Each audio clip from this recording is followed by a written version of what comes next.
Nottingham Forest dismantle, humiliate, embarrass, and destroy Liverpool at Anfield. And I think, as far as it goes with Arne Slot, thank you for last season. Thank you for our 20th Premier League title. But it's time to go. Hey guys, welcome to the channel. Welcome to another video. Today's video is obviously going to be the instant, well, not so instant match reaction to Liverpool's humiliating defeat yesterday at the hands of Nottingham Forest. Sean Dyche's side, who started the day in 19th, embarrassed Liverpool by winning 3-0 in Liverpool's backyard at Anfield. And I, for one, cannot fault the Forest performance. I cannot sit here and say that we didn't deserve anything less than to be humiliated, because the performance was embarrassing from everybody involved, from the players right down to the manager yet again. There is very little signs of improvement. There is very little to say that Arne Slot is going to turn things around on a consistent level. We may get one or two good results here and there, but there's nothing consistent about what we are saying. It's embarrassing. And for me, look, I was saying Slot out since when we lost to Manchester United. I wasn't getting too carried away with the wins against Aston Villa and Real Madrid. I said at the time, I'm happy that we won those games, but Slot has to show me consistency. Slot has to show me a level that he is adapting. He is working with these players to get better. And I have not seen that. I have not seen that on a good, consistent level. We are 12 Premier League games into the season. We've also had 2 Carabao Cup games. We've had 4 Champions League games and a Community Shield game to boot. And we have gotten worse. We have gotten worse. And yesterday, 3-0 to Nottingham Forest, a side that we've ridiculed throughout most of this season for going from the highs of last season to this season, where they've gone through 2 managers in Nuno and Ange Postecoglou, and have now landed with Sean Dyche. And we got absolutely destroyed by 19th place Nottingham Forest. If there is anybody out there that's slotting, I want to know why. I hope I am wrong and he can turn things around. I pray that I am wrong, because at the end of the day, I'm not Arne Slot FC. I'm not Mo Salah FC. I'm not Virgil van Dijk FC. I am Liverpool FC. I want what's best for Liverpool Football Club. And I think what's best for Liverpool Football Club right now is Arne to just go. This is a run of form that stretches back as far as PSG last season. The games have been hit and miss. The games have been good, bad, good, bad, bad, bad, bad, bad, bad, bad, bad, good, bad, bad, bad, bad, bad. The run of form has been just so inconsistent, so awkward. I just don't understand how you can justify this. I really, really don't. If we were showing signs of improvement but still losing, at least then I have something to go with. But I don't see the improvement. I don't see anything in terms of Liverpool getting better. And okay, the first 25 minutes or so of yesterday's game were actually pretty decent. But the mentality of this side shined through yet again when adversity struck. When Forest got their opening goal, that's when Liverpool's heads dropped. And it could have been 2, and it should have been 2.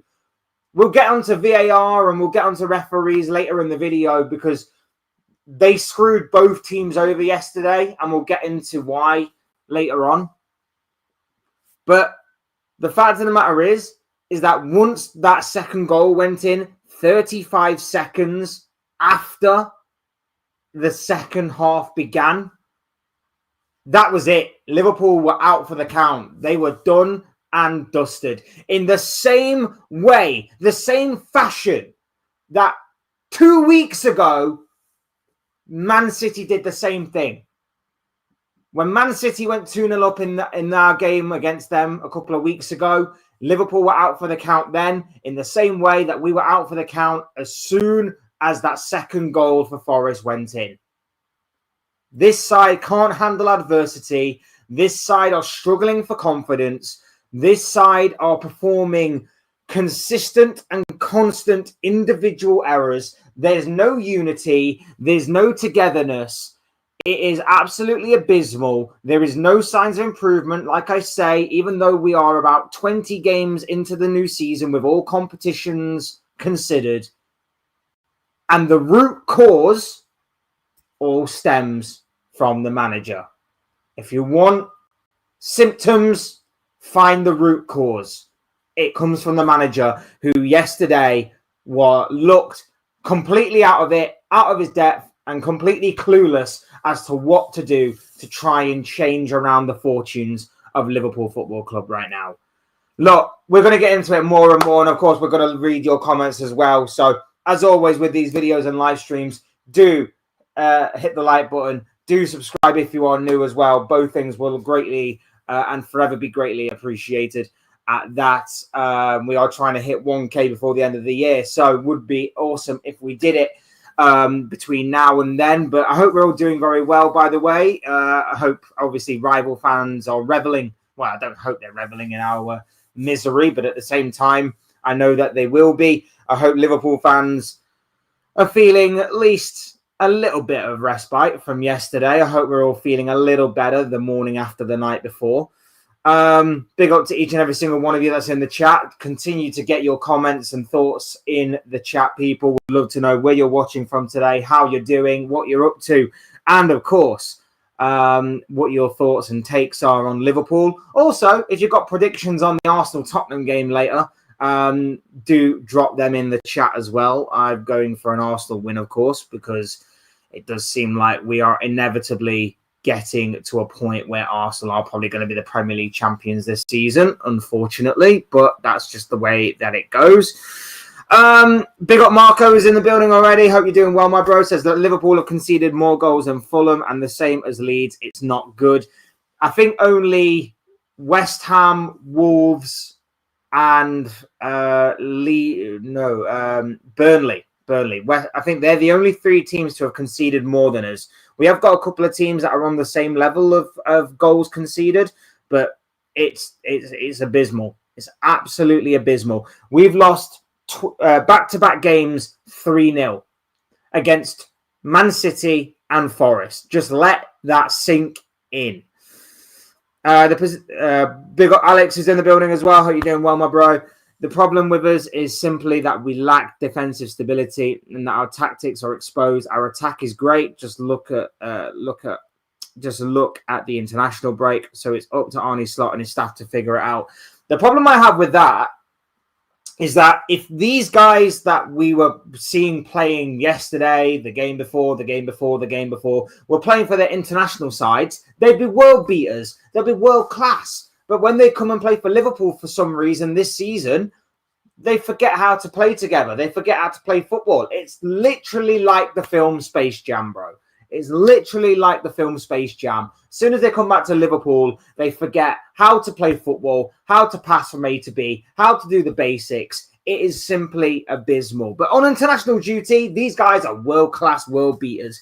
It's absolutely incredible. It's absolutely incredible for all the wrong reasons. And you talk about defensive stability. Look, we're shocking all over the pitch, bro. Midfield, there's a lack of balance. defensively all over the place. We are scared to defend any type of attack.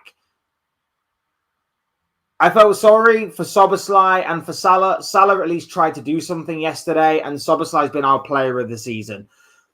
But here's the thing that I wanted to kind of mention, and I will obviously go into it maybe in a little bit more detail later in the stream. My problem is I'm done scapegoating. I am done picking on individual players. I could really go in on Konate for yesterday. Someone tried to tell me a couple of weeks ago in my last live stream that Konate's been our best defender this season, better than Van Dijk. He's actually it's actually unfortunate what's happened to Konate this season, and we should cut him some slack. He's been abysmal all season, and yesterday, honestly, I don't understand why we're trying to sign to a new contract with performances like that. I really, really don't. And at this rate, not even Real Madrid would take him on a free. So what the hell are we doing here? But he's not the only one. Everyone else was poor yesterday. I'm done scapegoating. I'm not going to point at Gakpo. I'm not going to point at Gravenberch. I'm not going to point at Kirkez or anyone like that, because it all comes down to the manager. The manager's doing the same things over and over again, expecting different results, and it's not happening. Stop playing Kirkez inverted. You've got a great fullback who is great at crossing the ball. Why are you playing him inverted? It makes no sense. Let him be the outlet on that left-hand side to whip in crosses with that left foot of his. That's what made him great at Bournemouth. Stop trying to change a player to be something he's not. He is not an inverted fullback. If you wanted an inverted fullback, go and get an inverted fullback. Go and do what Arsenal are doing, which is basically getting centre-backs and playing them at fullback. Stop trying to change things that don't need to be changed. It's just that simple. Losing 3-0 at home to Sean Dyche is really worrying. I mean, losing to Sean Dyche in general is really worrying, but losing 3-0 especially, oh, Jesus Christ, it's absolutely abysmal. And like I said, we'll get into the VAR stuff because it could have been a little bit worse for us. Could have been a little bit better, but a little bit worse. After changing, big up Ballum. How you doing? Well, my bro. After changing time around for a little while, we are finally... I had to push it back a little bit. Other things kind of got in the way. But we are here. We are live. We are alive and kicking, bro. I'm good, man. Hope you're doing well too. Thank you, man. 969 subs and counting. So fingers crossed we get to that 1K by the end of the year. If we don't, it is what it is. ATB, we don't need new signings. Just sack the coach and bring in the likes of Ten Hag. That may be going a bit extreme. That may be a bit too extreme, my bro. But I am done with. I said after United. I said after we lost to United, I think Slot's done out here. Wins against Real Madrid and Aston Villa, who did not exploit us to how we should have been exploited, kind of suggest that. Stop saying sack the manager yesterday is a reflection on the owners. They needed to help manager rebuild. Salah will leave someday, etc. Look, I think that the ownership and the people that obviously ran the transfer committee this summer are partially to blame, or they could be partially to blame depending on the way you look at it. And we will get into that a little later as well. But I can't, at this moment in time, unless more information comes to light that I'm not aware of, I can't sit here and say that these owners are to blame for what I'm seeing. They backed the manager. They gave him 450 million to spend. And right now we are 11th in the table. We have got a -2 goal difference. We are 6-0-6 in terms of our performance this season. 6 wins, 6 losses out of 12. And to make matters worse, if Everton win on Monday, they go above us. Everton. If they beat United on Monday, which is I don't think will happen, but it's not exactly like it's out the realms of possibility. They will go above us. And for me, after 20-odd games this season and very little signs of improvement, no adaptability, no flexibility, a stubbornness about this manager right now, and a defiance in press conferences and interviews in which he's basically exploiting our weaknesses for the world to see, and he's not adapting and changing anything to cover for those weaknesses. I don't see a world back for him. I hope I'm wrong, and I hope that maybe starting against PSV and going into West Ham, maybe things will change. Maybe we'll then go on a run to the end of the season that I'm like, you know what? He's finally learning. He's finally adapting. But I said this after Crystal Palace. I said this after Galatasaray, Chelsea, United, Brentford, whoever. I said I wanted to see this, and I've not been seeing it. And then I see it for a one-off game against Madrid, and he doesn't go back to it since. Why? I don't get it. I genuinely don't get it. Stop saying that, manager. This is why you won't get to 1,000. Can't stay for too long. I mean, big up yourself, bro. Like you're entitled to your own opinion. And of course, I appreciate you staying for as long as obviously you can. That's really great. Really great that you're here, and I really do appreciate it. But in the same way that you're entitled to your opinion, I'm entitled to mine. And I said after United, I think he's done out here. I think he is done out here. And I said it because I'm not seeing any improvement. If I was seeing something but we were losing, at least I could have something to hang on to. At least I could say, you know what?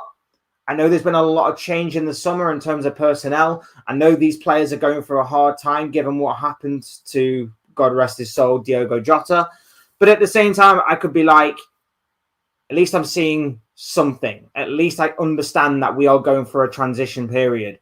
All I'm seeing right now are the same mistakes being made game after game after game. These players are losing confidence. The mentality of this squad is in the absolute gutter. And I'm not seeing any improvement. And all I am seeing is a manager who looks completely clueless and out of his depth. Bring back Johnny Heitinger. No, I just had to throw that in there. Losing to Nottingham Forest is embarrassing. I don't really expect anything instead to stay up. Let's focus on Europe. I mean, that's going to be a struggle if things continue, but I don't know, man. I don't know. Losing to Nottingham Forest again being very frustrating. Yeah, it is frustrating. They're 19th in the table. They're 19th in the table. We were ridiculing them not so long ago for hiring Ange Postecoglou as their manager. I said on video or stream, I can't remember which one, that they should have sold Morgan Gibbs-White for that 60 million that Tottenham wanted, because I wouldn't even pay 60 quid for him right now when he scores yesterday against us. I'm now in the mud. I'm embarrassed through them. Big up $14. Hope you're doing well, my bro. Lovely to have you here with us. Kanata should be benched for Gomez. Been saying this for a while, bro. Been saying it. I don't understand why he doesn't like or doesn't rate Joe Gomez. I probably would have started him at right back yesterday. But for whatever reason, he does not like Joe Gomez. He doesn't want to play him. Even though Kanate, his performances are absolutely terrible and abysmal right now, he does not want to play Joe Gomez. The same with Federico Chiesa. Chiesa deserves more minutes. He isn't giving Chiesa more minutes. Hell, I'd even play Ngamoa for more minutes. At least Ngamoa will do something a little different than what we're used to seeing right now. But hey, he doesn't want to play him. Doesn't want to play half of these guys who probably deserve more minutes. But that's just the reality of why his stubbornness is shining through right now. We really can't blame the individuals. It's on the team as a whole. This is what I'm saying, bro. It doesn't matter. because it doesn't matter what team we face. I said this after we lost to Crystal Palace in the Carabao Cup and we played a bunch of kids. I said, it doesn't matter who we play. The tactics are wrong. The tactics are all over the place. It doesn't matter who we play. We've dropped Salah and lost. We've played Salah and won. We've dropped Gakpo. We've dropped Kirkes. We've dropped Bradley. We've dropped this guy, that guy, Gravenberch, McAllister, Soboslai, Ekatike, Isak. It doesn't matter who we drop and who we bring in. The tactics are wrong. Why? Because we changed personnel against Palace. We changed personnel against Chelsea, United, whoever. It's the tactics. That's why it all boils down to the manager. The players take responsibility and have to take some of the blame because they still can't do the basics. 100% on that. But at the same time in saying that, the root cause of these symptoms is the manager, in my opinion. It is. Would you take Gerrard? No. Although he probably would be a little better than what Slot is doing right now. Bring back Klopp. Only good thing about Nottingham is Hooters and Fletcher's mansion. I wish I had a mansion. Kanate is leaving. Mark Gahey needs to arrive in January. If you're Mark Gahey right now and you've potentially got Bayern Munich, maybe Real Madrid, Barcelona, all fighting over you alongside Liverpool, why the hell are you coming to us? Why, unless you want to stay in the Premier League, but even then, I can guarantee you that if you want to stay in the Premier League, there's probably, at this moment in time, better options out there that will probably want you than us. Why would you want to come to Liverpool? Why? Give it Gerrard to the end of the season. No, I'm not all for an interim managerial life, to be honest. I'm not all for that. No to Steven Gerrard in 2025. He is not ready personally. No, he needs to go back and prove himself. He needs to start out again in like the Championship or something. He needs to go back and prove himself again. He's not ready for the Premier League. Surely he is not Slot. There you go. It was 3-0, but the embarrassing thing is some people still say Forest were robbed. Could have been more. Yeah, I mean, both teams were robbed. Both teams were robbed. I mean, if we want to talk about the VAR stuff, we can talk about the VAR stuff right now. The first Forest goal, I don't understand how that is allowed to stand after what happened 2 weeks ago with Virgil van Dijk against Man City. Can someone please explain the difference between what Andy Robertson did and what Ndoye did? Ndoye is more in line with the goalkeeper. The ball actually goes behind Ndoye across the face of goal and into the back of the net. Now, here's the thing. I don't think that goal should have been ruled out. I am quite happy for it to have counted. But the caveat to that is that if we are to go off what the Premier League, the PGMOL and what Howard Webb has said, even though they were proven wrong by an individual independent panel of judges that the goal should have stood, if we're to go off what they said, why didn't this goal get ruled out? Someone explain that one to me. Someone please explain why this goal that Forest scored by Murillo, which was brilliantly taken, by the way, nothing against the goal. There was nothing Alisson Becker could have done about it, which is why I think it should have stood. But I also think it shouldn't have stood because of what happened 2 weeks ago. And I said in one of the videos that I did that it wouldn't be long before a similar incident like this occurred and the goal would have actually stood. I said it. And not even one game back into the brand new freaking, into the resumption of the Premier League. And it happened again. And this time a different outcome happened. Murillo's goal should have stood. But it also, if you're going off of what Howard Webb said and what the PGMOL have said, then it shouldn't have stood. Once again, the PGMOL are in the mud. And that's not the only thing as well. We are going to get into the PGMOL on a separate video to this because I'm going to be talking about them and this incident, that and the Forest incident, which I'll come on to in a second. And as well, Man City were robbed. Man City were robbed by the PGMOL referees this week. Phil Foden should have got a penalty in their game against Newcastle. But at the same time, they completely messed up on that occasion. But about a minute or so later, Forest go 2-0 up. Igor Jesus, another well-taken goal, judged to have been handball. Now, for those of you who think like, oh, I only defend Liverpool or I'm only biased towards Liverpool. No, it should have been 2-0. It should have been 2-0 right there and then. It should have been. That's not handball. And you know how I know that that is not handball? Because later in the same day, Newcastle United scored a goal from Harvey Barnes. He scored a goal for Harvey Barnes, which the offside looked at and judged that Ruben Diaz's shoulder to sleeve level was playing the Newcastle player onside.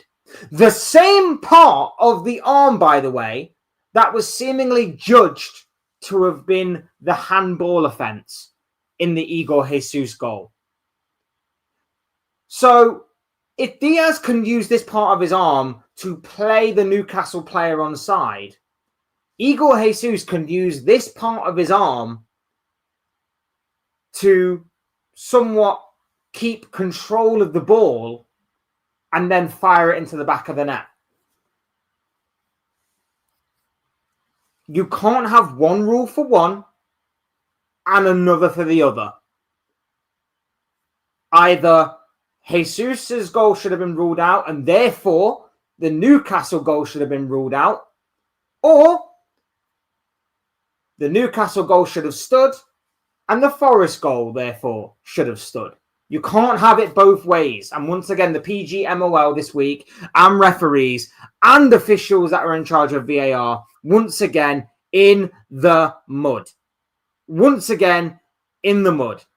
Absolutely appalling from everybody that was involved on VAR, referees, the standard of that, all of that stuff across the entire board of yesterday.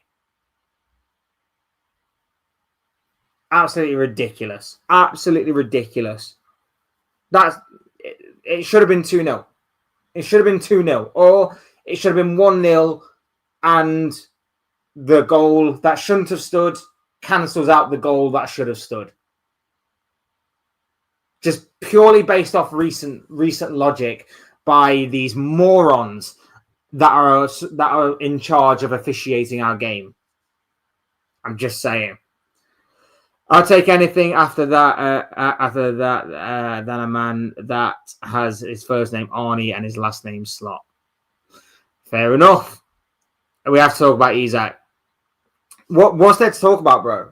He's not getting any service, and I know that like when on the scraps he's allowed to feed off, he's not maybe doing the best to his ability. But you look at City and Haaland, right? Maybe apart from yesterday,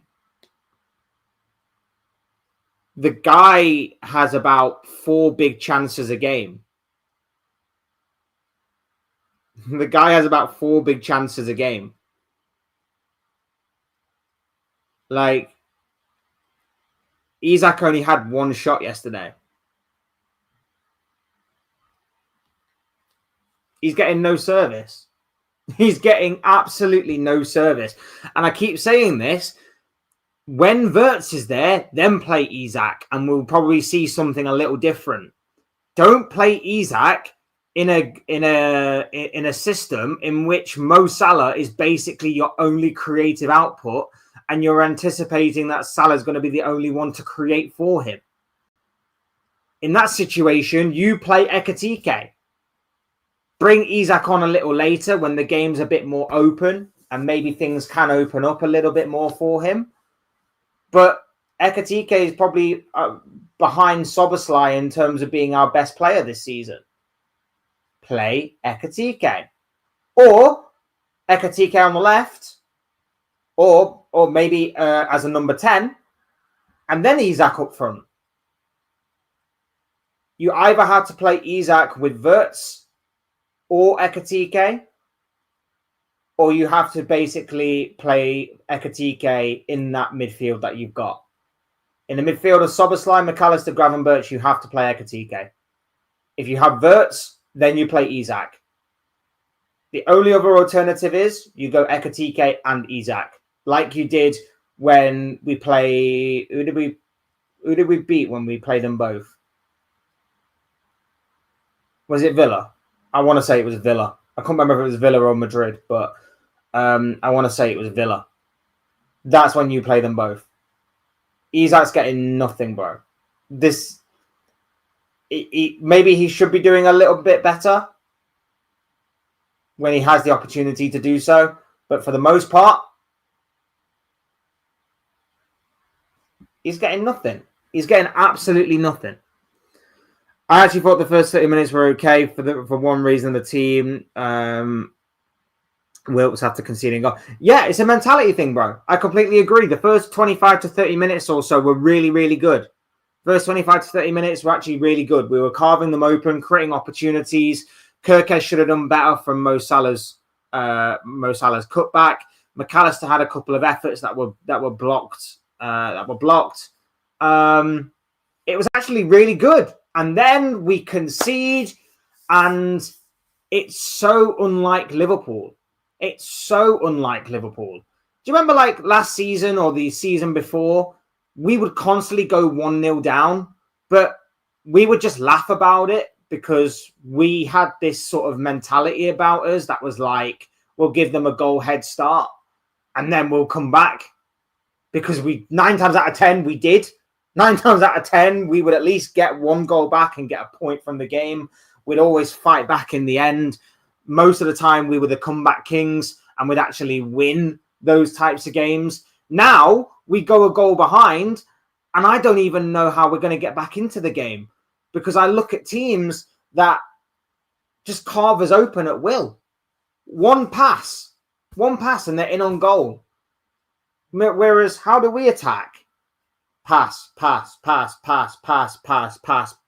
to goalkeeper. Long ball. Pass back to goalkeeper. Long ball. And eventually we may create an opening from about 40 yards out and Gakpo fires into Rosette. That's pretty much how we attack. Whereas every other team that's against us, one ball and they're through.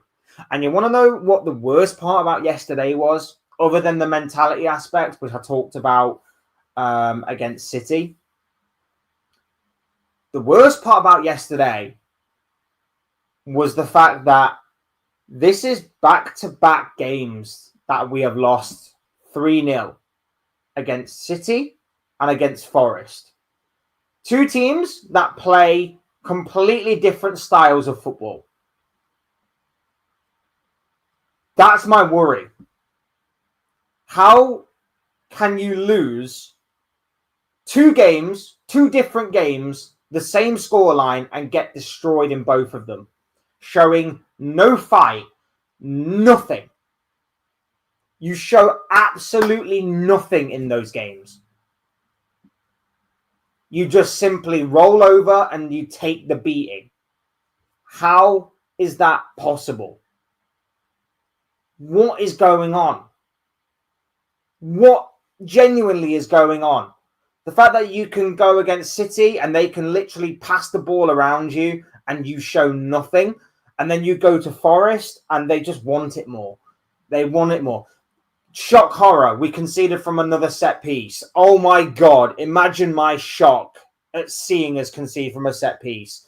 Oh my God. Imagine me seeing that we can't defend long balls. We can't defend short balls. We can't defend anything. Any type of attack that comes our way, we panic. We genuinely panic and we do schoolboy errors.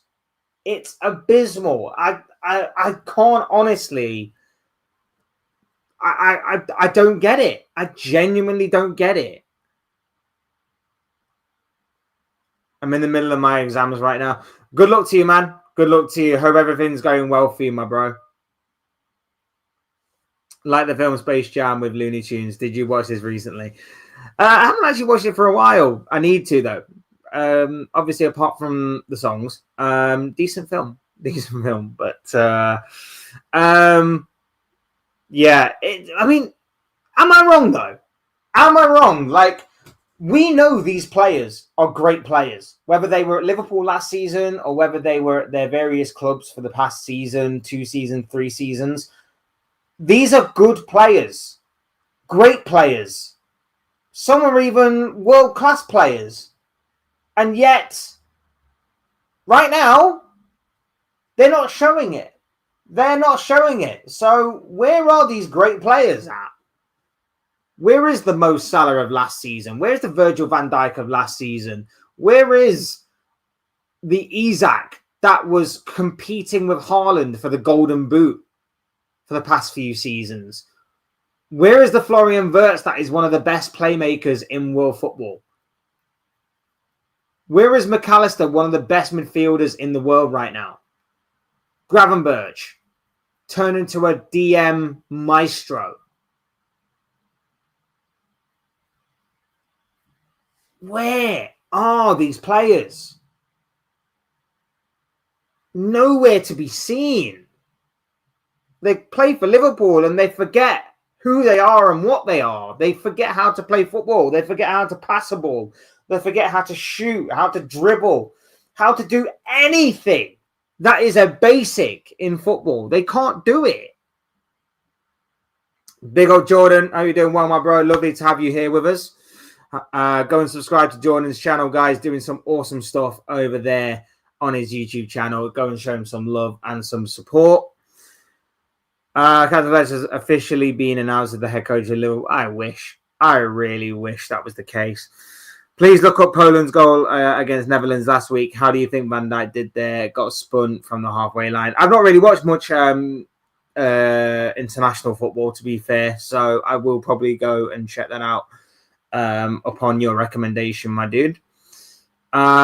If we sign Mark Gay from Crystal Palace in the summer, I have to go. Talk to you soon, my bro. Lovely to talk to you as always. Thank you for being here. Really appreciate your support. But I've got to say, I don't even think Mark Gahey would be the saviour of Liverpool's season, to be honest.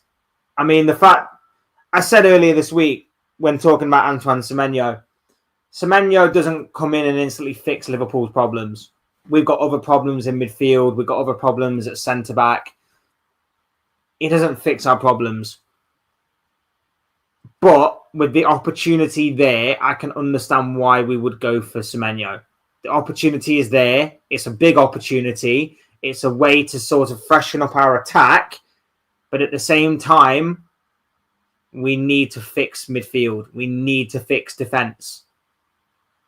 Gahey coming in, all right, maybe a couple of goals do dry up. Maybe we don't concede as many, but it ain't solving the majority of our problems. You reckon Gahey is still keen? Honestly, bro, I don't even know anymore. If you're Mark Gahey and you're looking at the way that Liverpool are right now, like I say, the only saving grace might be a change of manager. That is probably the only saving grace that we've got in order to maybe, just maybe, keep Mark Gahey alive. Otherwise, we're having to spend 40, 50, 60 odd million on a new defender. That is going to be a gamble, or more of a gamble than what Gahey might be. And teams are going to know that we're going to be desperate for defenders, so they're going to hike the price up even more. But we dug this hole for us when we decided to mess around. So it's our own fault. Palace is even better for him right now. Just let him join Madrid. Yeah, it's a disgrace, bro. It's a disgrace. But then again, Palace might not be that good because obviously Glasner is likely to leave in the summer. They've obviously already lost Eze. It's a bit of a toss-up for Palace as to how well they do. Obviously, it's going to come down to how well they do their homework on a new manager, I guess. Big up Red Rain. How are you doing? Well, my bro, go and subscribe to another one of a great channel. Red Rain doing some great stuff. Go and show my brother some love and support. I'm doing well, all things considered. Despite Liverpool's just bad run of form right now. Hope you're doing well too, my bro. We'll try and sort something out soon. But yeah, big up to you, my bro. Hope you are doing well. Just play Chiesa. He literally denied international call up to train for us.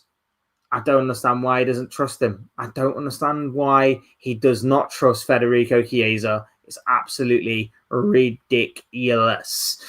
I'm giving Slot till next week. If we lose to West Ham, he needs to go as our next manager. I think we should go for Iriola or Glasner.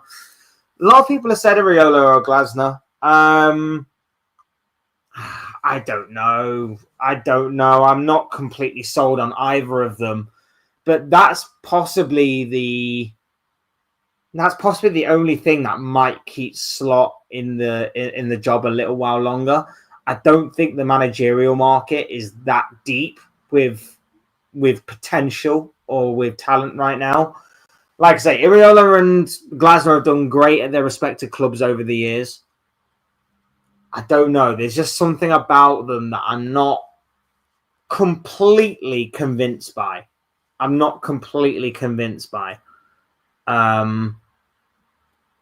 I do understand a lot where you're coming from. And as far as what this week goes, PSV in the Champions League, followed by West Ham. I mean, are you confident going into any of those two games? Are you looking at any of those games right now and feeling confident? Because I'm not. I know that obviously we lost to PSV last season. We played a weakened side. We played a bunch of kids. I get that. But even then, like, I don't go into any game confident anymore. I really, really don't. I wasn't even that confident going into Forest, I will admit. I said 2-1 to Liverpool because I thought we probably will win, but it probably won't be that convincing. But at the same time, I wasn't confident by it. I wasn't confident because I was worried that old habits would come back to haunt us again. And they did. Because it doesn't matter what attack we face, our defence are terrified. Our defence are terrified at defending. Our midfield are not physical enough. Our midfield are not tenacious enough. Everything that we've become accustomed to seeing with Liverpool these past several years, whether it be through Klopp or Slot, is not there. The pressing is not there. The intensity is not there. The way that we would cut teams open is not there on a consistent level. Nothing that we know of Liverpool is there anymore. Big up Ghost. How you doing? Well, my bro. Lovely to have you here with us. He says, hold that L. We've been holding many, bro. We've been holding many. 1 win in our last 7 in the Premier League. We've been holding many, bro. Trust me. We need today. Come on, you Spurs. Yes, I support Spurs. Fair enough. I hope you win today. I hope you win today. Otherwise, it's going to be a pretty boring Premier League season because Arsenal are just going to absolutely run away with it. So I hope you win today. I just don't think you will, unfortunately. I just don't think you will. Big up, bro. Big up to you, my man. Big up to you, Jordan. Big up to you. Big up, Lee's in the building. How you doing? Well, my bro. Lovely to have you here. Definitely wasn't handball. Yeah, absolutely. I completely agree. It definitely wasn't handball. It, like I said, I don't understand how the referee. The only thing I can think of as to why he's given that is maybe he eventually realised that maybe the first goal shouldn't have stood. Like maybe he ran, oh, I forgot. We disallowed Van Dijk's last week. Maybe we should cancel it out 1-1 kind of thing. I mean, it's wrong if they do that anyway. Like, it definitely should have been 2-0 to Nottingham Forest. So, but yeah, I don't understand what the referee was, or the linesman, or the VAR officials were thinking of there. Once again, it's another display of inconsistency and incompetence by the people that are meant to be officiating the game. It was absolutely dreadful.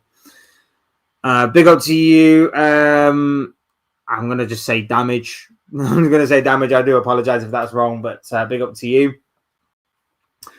Blaming referees, if it helps you cope, then why not? It's not about blaming referees. I have not blamed the referee at all. I have simply called out incompetence and inconsistency. Something that I've done consistently on this channel, whether it is for Liverpool, against Liverpool, or for or against any other Premier League club that I believe has suffered injustice at the hands of these people that are meant to be officiating the game. If it suits your argument, then go for it. And didn't blame the referee. They're not the be-all and end-all reason as to why we lost. I called them out 2 weeks ago when Van Dijk's header should have been allowed to stand. I called them out then, but I also said that that wasn't the be-all and end-all as to why we lost to City. I called them out again yesterday in terms of obviously what happened for and against Liverpool, in terms of, I believe the first goal is not too dissimilar to what was chalked off by Andy Robertson, and also Forest's second goal should have been allowed to stand. But yeah, again, whatever suits your argument, my bro, whatever suits your agenda, like, cool. He's not blaming the ref. He's saying that Forest were robbed of a goal. Keep up. Yeah, exactly. Exactly, bro. Thank you for defending me on that. Big up Alpha's in the building. Hope you're doing well, my bro. Man City and Liverpool losing in the same weekend. City Pool is back. I mean, why could you? When we were competing against you, alongside you for all those Premier League titles, bro, why couldn't you be this inconsistent then? Why'd you have to wait for Arsenal to somewhat become good before you decided, we're going to drop some points here and there now? Why do you have to wait for Arsenal, of all teams, to start being good before you guys started dropping points? Like, come on, man. Really? You couldn't have done it when we were on top? Really? But I hope you're doing well, my bro. Lovely to have you here. Enough is enough, says Impish Kills. Big up to you. Hope you're doing well. Sack him now. We can save the season, but we have to pull the trigger. I somewhat agree. I feel like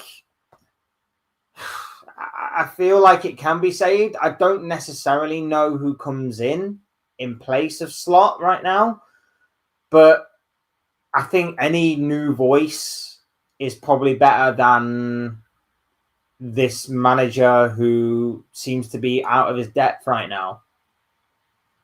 Just, I don't get it. I genuinely don't get it. Big up Reluctant Gamer. I hope you're doing well. Big up for you yesterday as well. Massive win for your boys, Newcastle. I wasn't expecting it, to be honest. I've got to admit, I wasn't expecting it. I think you did ride your luck at times. I did think that City did deserve a penalty. So I will admit that I think you did ride your luck a little bit. But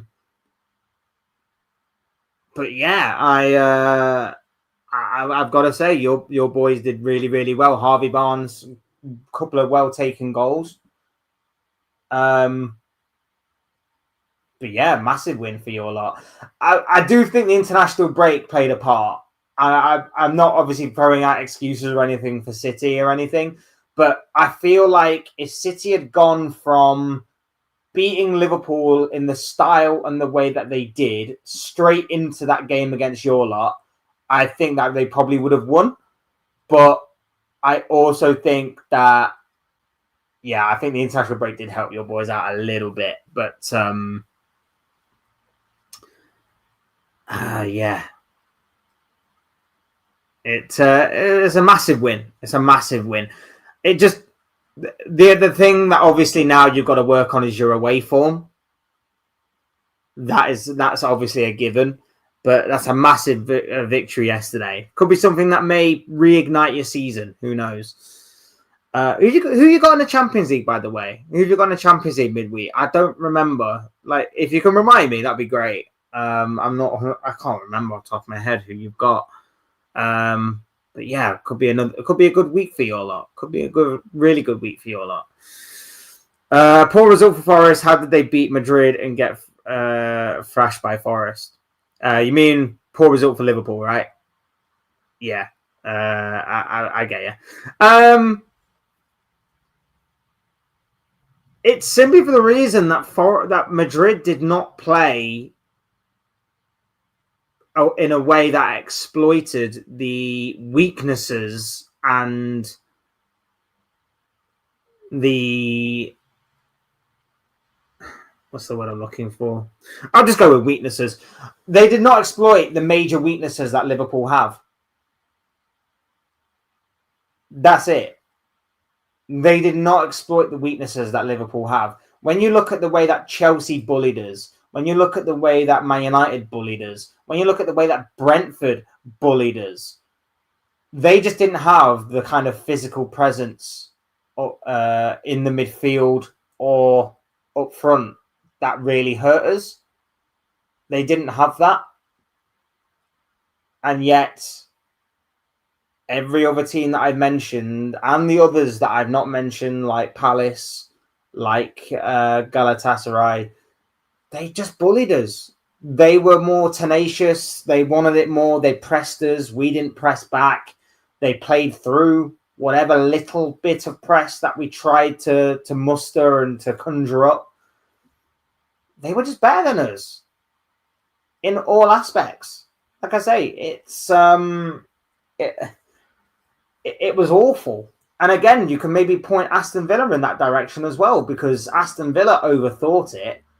And Aston Villa didn't go long ball, or they didn't try to outmuscle us, or they didn't try to use pace and power to beat us or to be physical with us. We are weak right now. All you have to do is just be physical with us, and we can't handle it. We can't handle any physical press. We get bullied way too easy. It's appalling. It really, really is appalling what we are witnessing right now and what we are seeing throughout the entirety of this season. We are truly awful. We are truly, truly awful. And I genuinely can't. I don't know what he's playing at. I really, really don't. I don't honestly know what he is playing at. I think teams have found out our midfield. Teams find it so easy to neutralize our main threats. And we're relying on a moment of magic all the time. We're relying on a moment of magic all the time, which every so often, cool. That happens in football. But it can't happen all too often, which is why we said at the beginning of the season, when we're winning games in like the 93rd, 95th minute, that can't be sustainable. There has to be something more. When we're relying on an incredible free kick from Dominic Szoboszlai, on the one-off game, that's fine. Every game, though, it just doesn't happen. It doesn't happen. It can't happen. It's ridiculous. We just get bullied. Absolutely bullied. Weeby said, yeah, you did. Yeah, you did. And congratulations. You absolutely deserved it. You were absolutely brilliant. Nice shirt. Thanks, man. Big up Dortmund. Always nice shirts for Borussia Dortmund. Always nice shirts. Pep is bored of football. His only fun was bullying Jurgen Klopp. I mean, we pushed him more than we pushed him. We pushed him more than what any other club has done, which is why we'll always have We got 97 points and still didn't win the league. That's going to frustrate me forever, that. 97 points and still unable to win the league. That is going to haunt me forever, that. Especially because no one else is going to get ever close to that. No one else is going to ever finish runners-up with 97 points in the Premier League. That's going to frustrate me forever. You can't sack Slot yet. I mean, I don't understand where we go if we don't. I mean, I do. We'll probably get worse, to be fair. But I can't understand a world in which we keep him going for much longer. He's shown no signs of improvement in the 20-odd games that we've played this season in all comps. I've seen very little. And every time that I do see him change, he goes right back to square one again the next game. It's baffling. It's actually baffling that he contemplates doing that. I don't get it. Here's the thing. I've constantly said I don't mind losing games if we're playing well. Because at least I can say, you know what, the teams are playing well. We're just getting a little bit unfortunate. There's a lack of luck that's on our side.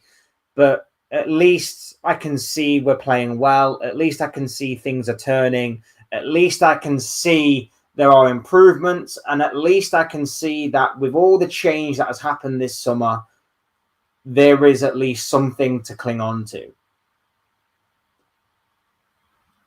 But in saying all of that, that's not there to see. It's not there at all.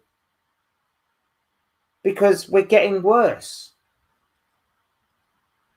And the reason we're getting worse is that we can't face adversity. We go 1-0 down and we completely cave in. You know who did that a lot these past several years? Manchester United. Manchester United would do that. Well, how are we now, Man United? How? How are we now, Man United, with a minus goal difference, currently sat mediocrely in mid-table, and have this mentality where as soon as we concede a goal, we completely cave in?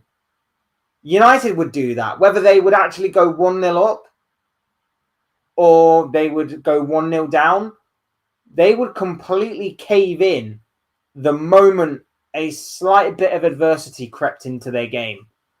Liverpool were the opposite. Liverpool had the mentality. We were mentality monsters at one point because of how resolute we were, because of how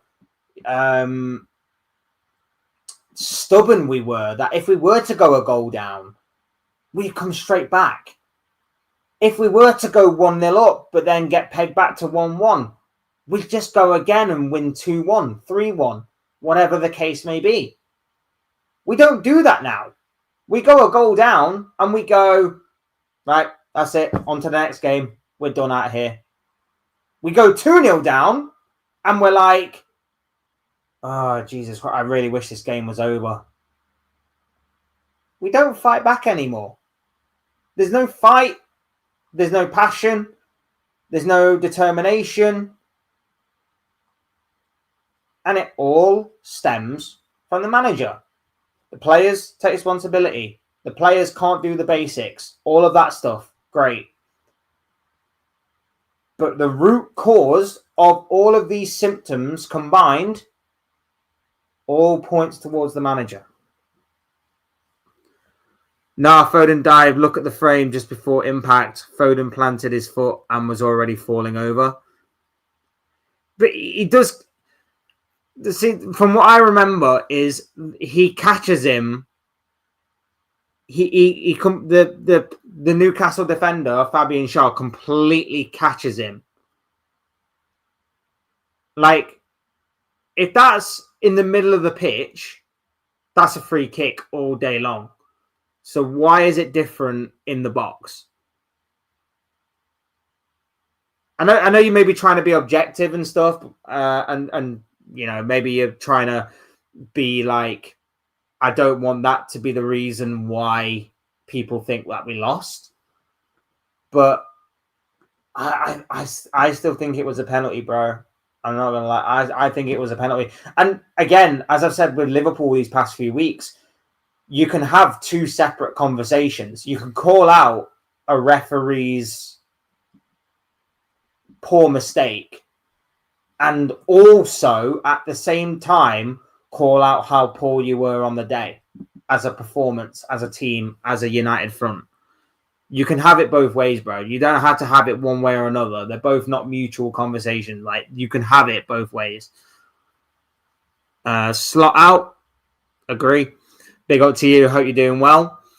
At least the Liverpool team is still great. You know, you have a great team. It's not when under Rodgers you knew the team was shit. This is just a big blip and you have great players. Well, this is the thing. I think the foundations are there that a manager can come in and basically re-energize and rejuvenate this team to be rediscovering the form that we know that they can, because we know that they're great players. It's not just like the new players have just come to Liverpool and instantly they're crap. It's not as if the players that are already here have basically gone into a new season and gone, right, now we're going to show how crap we really are. We've had like 1 or 2 seasons where we're like, oh, we're actually doing all right. Now we're just going to show how crap we are. We know that this side is good. I think they just need new ideas, a new voice, fresh tactics that actually suit the players rather than not suit them. I just think it's a new voice that is needed in the dressing room. I really, really do. Yeah, exactly, bro. Exactly. Big Olinda, how you doing? Well, my friend. Lovely to have you here with us. Yeah, the match was abysmal. After the first 25 to 30 minutes, the match was awful. First half an hour, decent, promising, looking good. And then it all went sideways. It all turned sour. I actually think City were great against Newcastle, but they were unlucky. I think they can challenge Arsenal and maybe Chelsea can too, especially when Palmer is back. The one thing I will say with City is something that I've said throughout the majority of this season. If Haaland's not firing on all cylinders, City struggle. That's the problem that City have got. If Haaland isn't firing on all cylinders, City struggle. Like, I thought Doku again had another decent game yesterday, but again, no end product. From anyone, not just him, but no end product in terms of putting the ball in the back of the net. Haaland had 1 or 2 opportunities yesterday and was denied on both occasions. That's the problem City have, is that if Haaland isn't firing on all cylinders, City struggle. They need to find a way to be not so one-dimensional, and they need someone else to step up with the goals when it matters most. It's just not happening for them right now. Big old Juju, how you doing? Well, my friend, lovely to have you here with us. Liverpool is proof that money can't buy happiness. Well, it did. It's just it hasn't transpired on the pitch to be happy. Like I say, the team is there. The team is there. Like, obviously, we need to improve our defensive options, and our midfield options obviously need to be bolstered a little bit. But the team is pretty much there. It just needs someone to gather these ingredients and make it a 5-star meal. Because right now, Slot's cooking up salmonella. Rather than a 5-star gourmet meal, we're cooking up salmonella, bro. That's the problem we've got. Between you two. Big up, Christopher. How are you doing? Well, my friend. Lovely to have you here. The manager has brought his own players and doesn't know how to use them. It has impacted badly on the other players. I just want to get your take on this. Something that I was thinking about is the signing of players and the types of signing of players. Is that on the manager or is that on the ownership? Because here's what I was thinking about. Like, you buy players and you bring a manager that can use them all in the system, right? Last season, we didn't give Slot anything. We gave him Federico Chiesa and he barely even used him, right? So he basically adopted this new squad and he used the squad and he covered for their weaknesses and he made them incredible to play with, to play against. He made them an incredible force, right? Then this season, we go, right, we'll take this winning formula and we'll add £450 million worth of new players. We'll buy 2 new strikers because we're kind of forced to with tragic events. We've obviously got a new goalkeeper coming in. We'll add 2 new fullbacks. And we'll add one of the greatest playmakers currently in the game today. Is that on the ownership for not doing their research into what this manager is and thinking that he will adapt to what we bring in? Is that on the ownership, or is that on the manager for saying that he is something that he's not, or he's going to do something he's not, or he's changed when there was no need to change? I don't think I'm kind of explaining myself correctly, but hopefully someone will be getting what I'm saying. I'm hoping that will be the case. I'm hoping someone out there is understanding what I'm trying to get across here. Because as much as I blame Slot for what's happening on the pitch right now, I can't stop thinking about this potential element that maybe it's not all down to Slot and maybe the ownership is somewhat to blame. Maybe they got the wrong idea in appointing this manager, or maybe they got the wrong idea in signing these players that was not going to suit the manager's style. Somewhere along the way, maybe even a bit of column A and a bit of column B, someone's in the wrong. And it's one of these 2 elements. Manager, ownership. And I'm not 100% sure the majority of the blame where that lies, or even if it is part of column A and part of column B. I'm not 100% sure.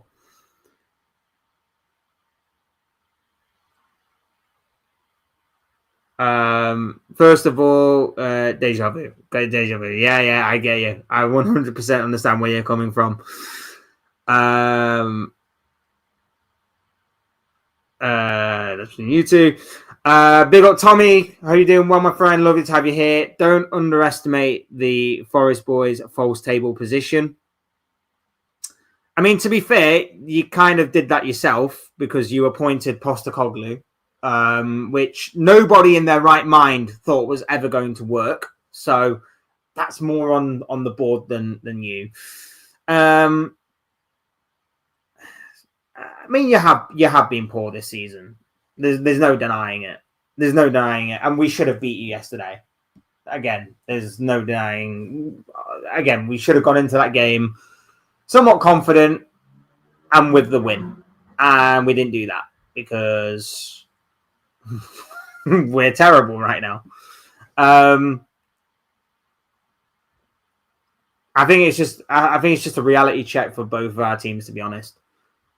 Because the chances are is that you'll probably lose. I don't know who you got next week, but you'll probably lose next week. I'm from Nottingham. I've got a bunch of Forest fans that are friends and family that are Forest fans. So I've been getting stick for the past just under 24 hours now. So kind of got to give a little bit back when I can. But yeah, big up to you. Glad you're here, my friend. Hope you're enjoying the stream. Jamie Carragher said that Haaland doesn't miss chances, but upon watching Haaland, he actually misses a lot. He has scored a lot too, but he misses a lot. Every striker does. Every striker does. Even the most clinical strikers in history have all missed chances. Like, what we're doing here? Of course, Haaland. I've seen Haaland miss penalties. I've seen Haaland miss open goals. Like, what are we doing here, bruv? What are we doing here? Haaland doesn't miss chances. Of course he does. Of course he does.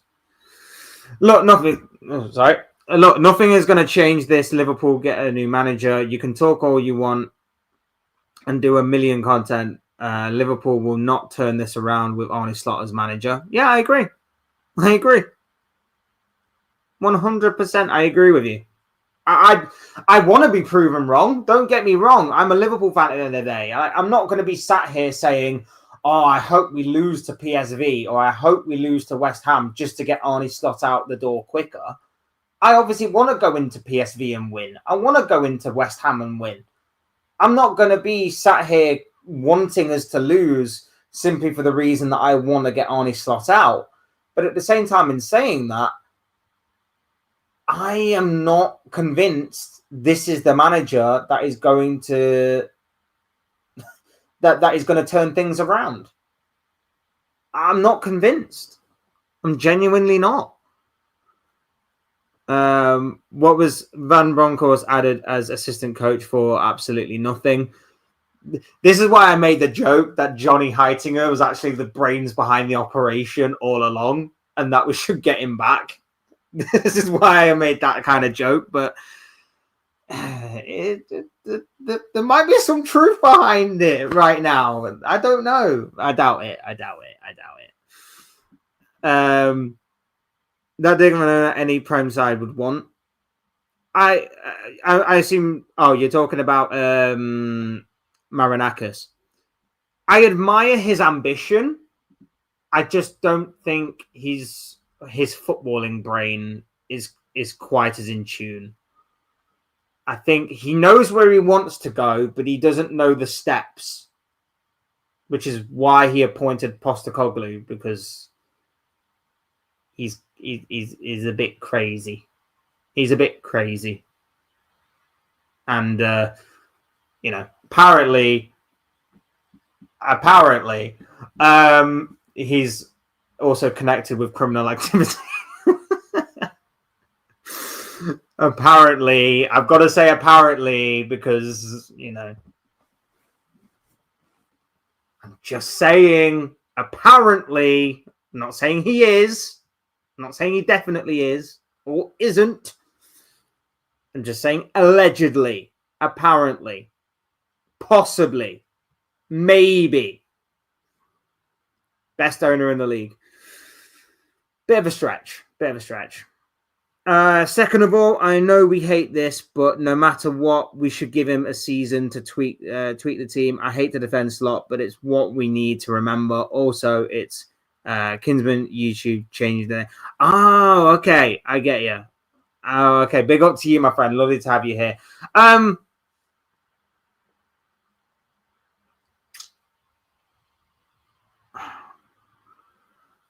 Look, I'm Liverpool fan through and through. I'm not Player FC. I'm not Manager FC. I'm Liverpool Football Club. I want what's best for Liverpool Football Club. If Slot is the right guy, Slot is the right guy. If he can turn this around and prove me wrong, I welcome that. I want that. I want him to prove me wrong. I want him to turn things around.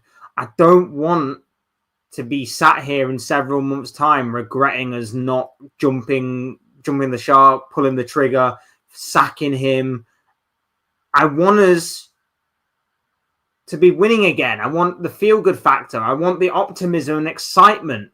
that last season brought when we won the title, the optimism and the excitement that the transfer window brought when we were buying all of these great players. I want that again. And on some level, I want to say I want to agree with you on, like, I know there's been a lot of change, and I know that it might take time to settle, but I don't see anything settling. I should be seeing better improvements in the team, and I'm not seeing that. I should be seeing a more united, more together team, and I'm not seeing that. I should be seeing a team that is going into certain games and performing a lot better than what they actually are. And again, I'm not seeing that. So as much as I want to say give him time, I'm not seeing anything to make me go, he deserves more time. You know what I mean? I'm not seeing anything like that. That's why he fired the best performing boss since Clough and got Anjin. Oh, you're on about the who is Slot anyway? Became champion in Eredivisie with a side that sometimes became champion anyway. It's always one of three there. At least Klopp came with a bigger track record. I mean, I don't want to do the whole who is Arne Slot thing. I don't want to be kind of slightly disrespectful to... I don't want to kind of be disrespectful to a manager that won us our 20th Premier League title completely. I just obviously want what's best for Liverpool. So thank you for last season. Incredible memories, incredible results. But I just think your time may be up. I genuinely believe that.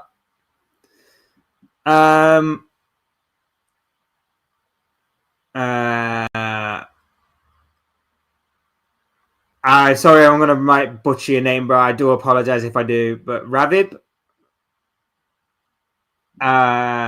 if you've got a better name, just shout it out in the chat, and I'll call you by that name. But I do apologize, bro. But lovely to have you here, my friend. Glad that you are with us this morning. Hope you're doing well. Hope you're enjoying the stream so far. Yo, I said that Slot is not good enough for the long term, but got laughed at, and now look at us, 11th place. I mean, how long? How long would you say that you've been saying Slot's not good enough for? I mean, I'm intrigued to know. The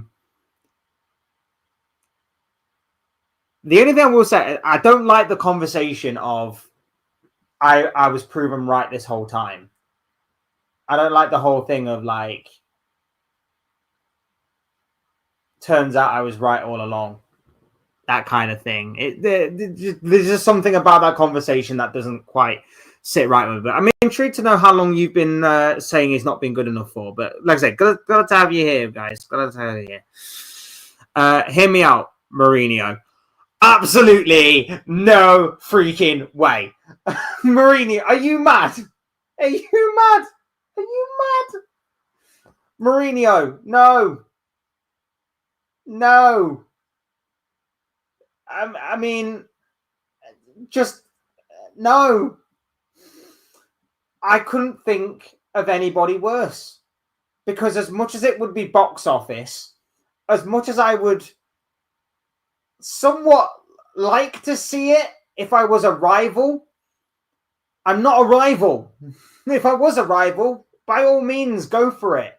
It's why I was like, it's why I said when Forest sacked Postecoglou, I wanted Mourinho at Forest. I would have absolutely loved and adored to see Mourinho at Forest.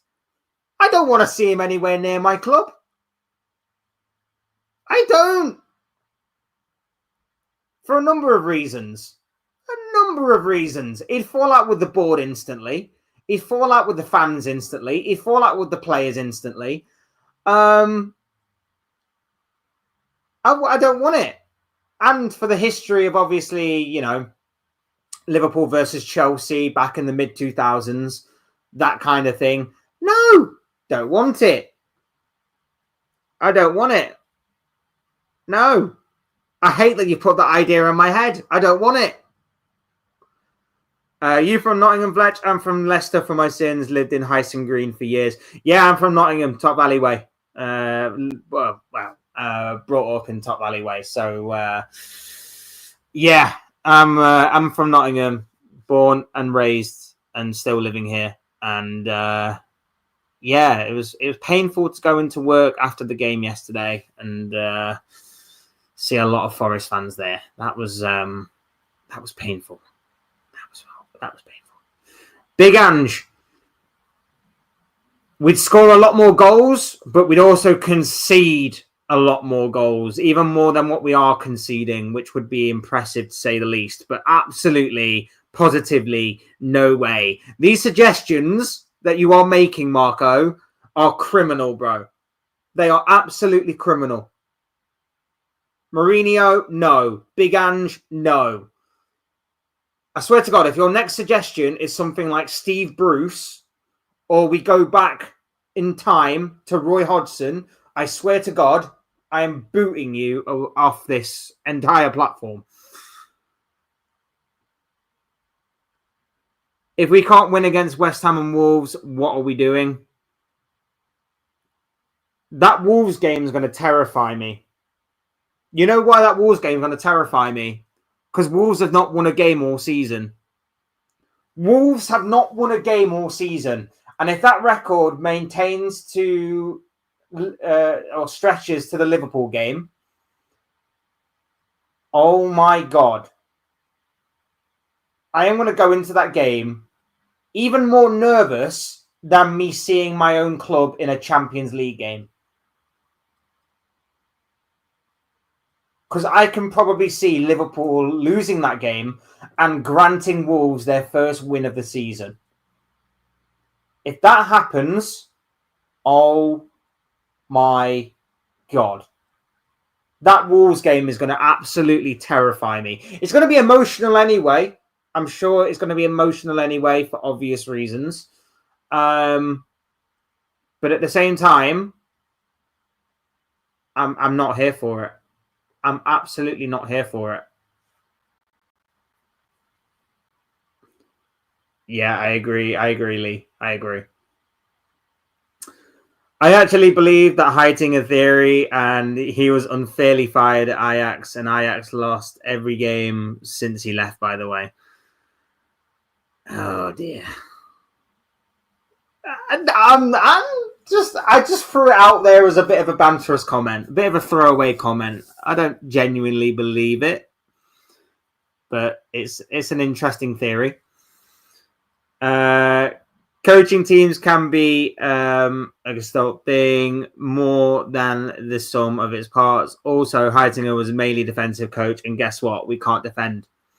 Yeah, we can't defend. We can't defend from open play. We can't defend from set pieces. We can't defend anything that any opposition throw at us. There might be some truth to it. The more and more that I talk about it, there might actually be some more truth to it. Funny thing is, it was Arnie's 50th coach game for us and Salah's 300th appearance. What a way to mark those milestones. What a way to mark those milestones. Brilliant. Love it. We were once laughing at United. Now we have become United. Exactly. Oh, and talking of United, guess who's here? Of course, niche fan who is only here to take the mick out of Liverpool. Of course he is. Hope you're doing well, bro. Great to have you here. Oh, how the mighty have fallen. The true rulers are in ascendancy. There is absolutely no shame in acknowledging Man United is the king of the Prem.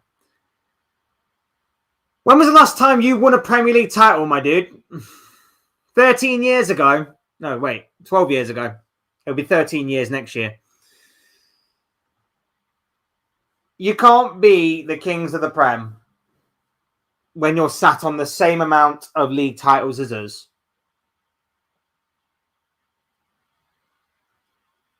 And your ascendancy needs to be longer than just one season. Because we've seen United, we've seen this story play out. So until you actually prove that this is not a one-season flash in the pan, and also don't be speaking too soon as well, because you still haven't played this weekend and you could lose to Everton, which, by the way, was a side that we have beaten. So don't be speaking too soon just yet, my bro. You still got a lot. You still got a lot to prove. You still got a lot to prove. You're not fully slot out, are you? I'm Liverpool FC, bro. I'm Liverpool FC. I want what's best for Liverpool. If Arnie Slot can turn this around, then fine, fair enough. I will stand corrected. Until then, I want what's best for Liverpool, and I believe right now what's best for Liverpool is a change of manager. So I guess by that logic, I am probably fully slot out. But at the same time, like I say, I'm not going to sit here and go, I really hope that we lose to PSV on Wednesday. I really hope that we lose to West Ham next weekend. I'm not going to say all that because I obviously want to win. I want to win those games. I don't want us to lose because of my own personal agenda. I want to win because I want what's best for Liverpool Football Club. That's simply my logic behind it. People said Zidane could be one if Arnie's out. I don't think he'd come to the Premier League, you know. I think if he wanted to come to the Premier League, he would have been here by now. I don't think Zidane wants to go to the Premier League. I think he'd be an interesting choice, but I just don't think he would want to come to the Premier League.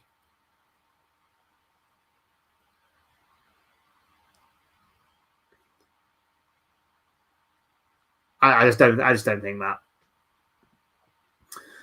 Zidane would be sick, but Zidane already said yes to French national team after the World Cup.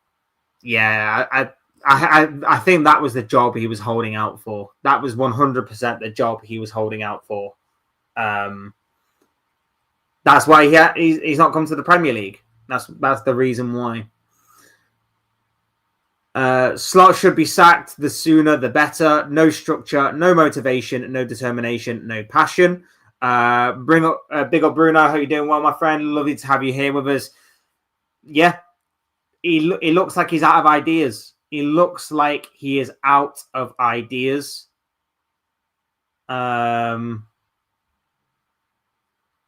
He just looked out of it yesterday. He looked like he'd done everything that he basically gone, I've tried everything. I don't know how this doesn't work. I'm out. That's how he looked to me yesterday. And the way that obviously Liverpool fans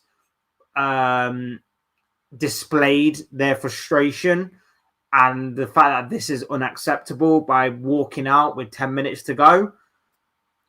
Again, it's not something I'm a huge fan of in great abundance, but I think there are times and places where that needs to be displayed. And I think yesterday was one of those moments where it needed to be displayed. I'm not happy about it sometimes, but you can't be embarrassed by 19th place Nottingham Forest in your own backyard at Anfield. You can't be embarrassed. And you especially can't be embarrassed 2 games in a row, back to back, the same scoreline by 2 different teams, 2 different styles. That just says to me, you've got no plan. You have got absolutely nothing going for you. You are done out here. Everything stems back. The root cause is the manager. There is underlying problems here. Man United haven't won the Premier League since Wear My Kiss by Sugar Babes. I didn't even know. It's not exactly my genre of music.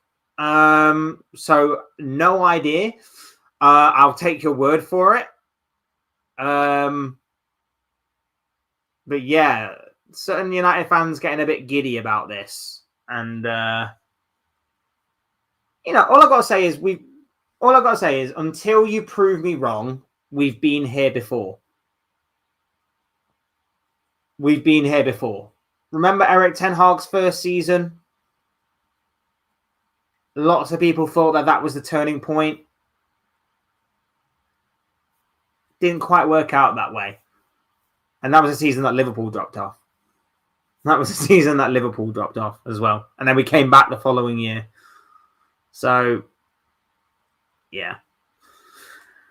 I said this on Coppish TV. Big up Coppish TV, man. Calling in show in October that if Slot stays, we will finish 10th to 15th, but nobody listened to me. Fair enough, man.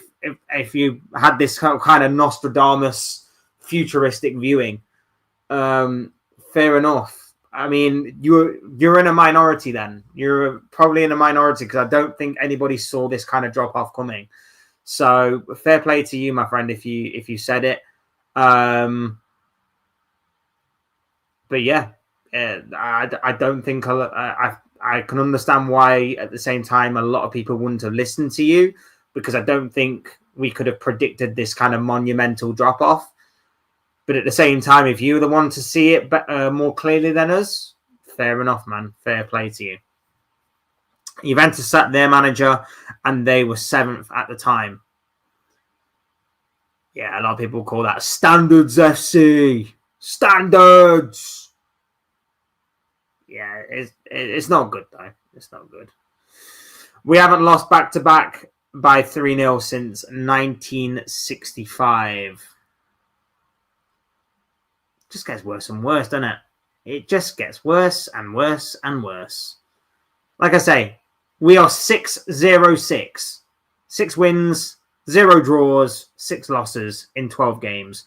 We've got a -2 goal difference. We have won only 1 game of our last 7 Premier League games. There are teams like Manchester United that are above us right now. Everton could go above us if they beat United on Monday. We are 11th place after spending £450 million this past summer, around about, give or take. And we are seeing the same issues wreak havoc at this football club time and time and time and time and time again. We're done out here. We are done out here. Big up Hydra. Hope you're doing well, my friend. Lovely to have you here with us. The players aren't playing for slot. Aren't playing for slot anymore. Up the Gunners. We will show you how to win a game. Is it a combination of players downing tools? Maybe there could be a case for that. I just think it's tactic. I think it's tactical, right? I think personally it's tactical. You can't tell me these players aren't good. You can't tell me these players aren't great. You can't tell me these players have just decided to just down tools completely. I think there is an argument for downing tools, but I don't see why that would be the case. I think it's purely tactical. I really do. And of course, you're going to be happy, Arsenal fan. So you're living a wonderful life right now. Everything's going your way. Everything is coming up roses for Arsenal. It's all sunshine and rainbows, even if some of your fans are being really weird about certain things. I don't understand why. I don't understand why everything's going your way, and yet your fans are still finding something to moan about. It's bizarre. I think you will win against Tottenham today. You are probably going to be winning the Premier League as well, which is frustrating in of itself. But yeah, I can't fault it. I can't fault what's happening right now with Arsenal. As far as we're going, I want last season back. I want last season back.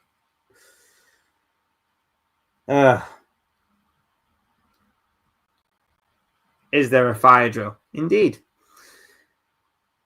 80th minute. Yeah, we decided to show our frustration with our feet. I'm happy but sad that City lost because I don't want to see Arsenal win. It's like I said to Alf earlier, mate. The frustrating thing for me about City losing is that whenever we were competing with City and going toe-to-toe with them, City never dropped this many points. City didn't falter this much. All of a sudden, Arsenal come along, and it's like, oh, it's so great to see one of my students succeed. We're going to lose today. Frustrating. So frustrating. I have been a Liverpool fan for 23 years. I have seen the good, the bad, and the ugly. Mate, this is probably as ugly as it gets. I don't even think Roy Hodgson was as bad as this. I genuinely don't think the Roy Hodgson era, if you can call it an era, was as bad as this. I don't recall him losing 6 out of 7. I don't recall him faltering and stuttering this bad. It's tragic. It really, really is tragic. Guys, don't forget to hit the like button and subscribe if you're new. Both things will always and forever be greatly appreciated. Really appreciate you all being here on this Sunday afternoon. Sunday morning. It's not quite Sunday afternoon yet. It's Sunday morning. Just about to head into Sunday afternoon. Big up to each and every single one of you for being here. You guys are absolutely awesome. We'll go for a little while longer, still ranting and raving about yesterday, and then we'll get out of here. Best transfer season goes to us. Worst money spending goes to us. I mean, for the immediate future, yes, but I'm still of the mindset that a new manager will be able to get the best out of these players, and maybe get a better tactical showing and performance of these players. Like I say, the fact that we're playing Kirkes inverted constantly frustrates me. The fact that we can't get a decent combination together of a midfield and attack is frustrating. Cody Gakpo continues to frustrate me, but yet there is no sign of him trusting Rio Engamoa or Federico Chiesa for whatever reason. Konate constantly is showing that he wants out of Liverpool and he wants to go to Real Madrid, but yet, again, there's no sign of Joe Gomez anywhere apart from a 2-minute cameo here and there. Szoboszlai continues to be our best performing player, but there's only so much amount of time that's going to take place before he decides, well, not decides, but he, without a choice, is going to fall into the same category of these players that are underperforming. Hugo Ekitike has been our second best player this season, in my opinion. He's been our best summer signing by a clear and country mile.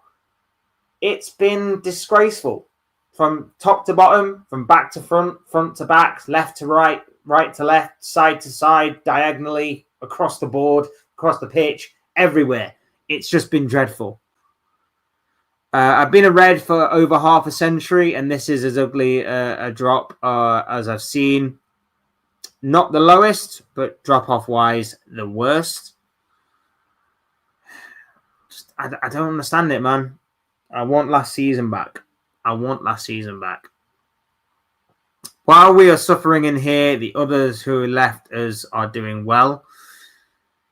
Yeah, big up Luis Diaz, man. Why is the name of garbage? Why in the name of garbage is he putting Szoboszlai at right back when he has Joe Gomez and Ramsey available? You're taking our best performing midfielder, our best player this season, and you're just putting him at right back. Like you said, you can play a more natural right back there in Calvin Ramsey. I didn't think Calvin Ramsey had a bad game when he played against Crystal Palace in the Carabao Cup. But yeah, Didn't decide to play him yesterday. You've got Joe Gomez, who is known for playing there. More of a centre-back, admittedly. But again, if you want to play this kind of more inverted fullback, Gomez is probably the way to go. But yet, he doesn't play Gomez. He doesn't trust him. And I understand that Gomez has fitness issues. But whilst he is fit, use him! Use him! Curtis Jones has also played at right back before. I just don't get it. I just don't get it. Talking to regular match-going fans, and there was a switch in the crowd yesterday. He is losing Anfield. Yeah, I mean, he's probably... You remember when we beat Villa? There was such a resilience in the crowd that day. There was such a resilience in the crowd when we played Aston Villa. That, all right, we've been on bad run of form. I think we hadn't... I think, if I remember correctly, that was our first game back at Anfield for about a month, I think. I think I'm right in saying that. I could have got my dates completely mixed up, but I feel like that was the first game at Anfield for a month. There was a resilience that day from the crowd. And I feel like the players fed off that energy. And through a slight tweak of the tactics from Slot and through Aston Villa just absolutely getting it wrong, we won that game. We absolutely did win that game. Yesterday, I felt like for the first half an hour, we were on board. And then as soon as that first goal went in, and then the players and the manager decided to show absolutely nothing from that point forward, that's when the crowd was like, well, you're not giving us reason to chant, to cheer, to give you the energy to get you back into the game. So instead, we're just going to leave. We're just going to go anyway. That is what I got from the outside looking in of yesterday, in terms of obviously watching it from afar rather than match-going fans. But if what you're saying is true and regular match-going fans are saying the same thing, that's worrying. That is really, really worrying. We were once happy when we defeated Madrid. Now we can't say that without getting battered. Hopefully, our Champions League form continues. Hopefully, our good Champions League form continues. But even that is looking a bit of a stretch. Prediction for Arsenal Spurs today.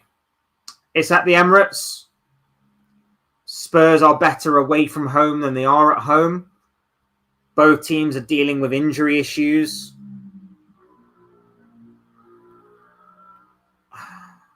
In my predictions video, I went 2-1. I went 2-1 to Arsenal. And the reason why is because I feel like they have a lot more weapons at their disposal than what Tottenham do. And I think, surprise, surprise, and I'm not saying this to throw a bit of a banterous comment or anything like that, but I think set pieces are going to win it for Arsenal again. I have a feeling that even despite Gabriel's absence, I feel like set pieces will win it for Arsenal again. And I also think that Spurs in these kinds of big games, they kind of falter away a little bit. As much as I want Spurs to win, as much as I hope Spurs win, I just have the sneaky feeling that Arsenal will just about get the job done. I think Spurs will take the lead. I think Spurs will get an early goal, catch Arsenal a little cold, and then Arsenal will settle down. Spurs will get a bit nervous. They'll grab a goal back before half-time, 1-1 going into the interval, and then Arsenal will dominate from that point, and they'll neutralise Spurs going forward, and then they will make their possession count, basically, and they'll get the job done in the end. So I'm going 2-1 to Arsenal.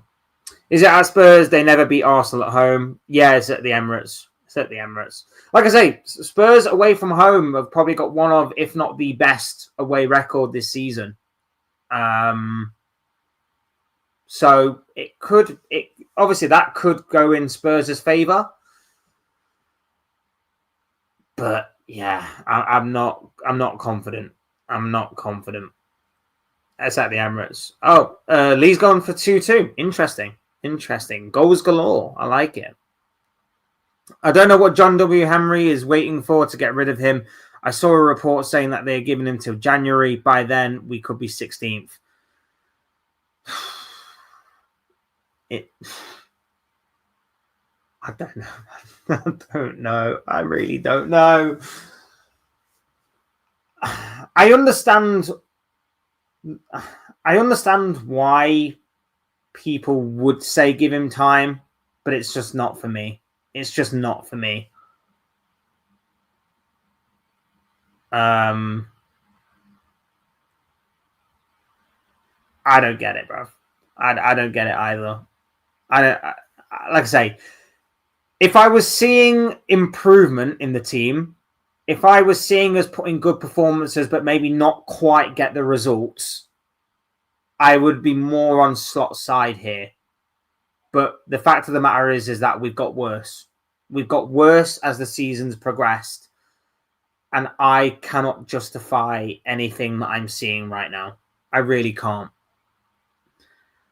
Big up Christian who's in the building. How you doing? Well, my friend, lovely to have you here. Says that we are royally cooked if we don't get top 4. I mean, let's be real. Top 4. It's even that, in my opinion, is a failure this season. After what we've done, after what we've spent, and everything else.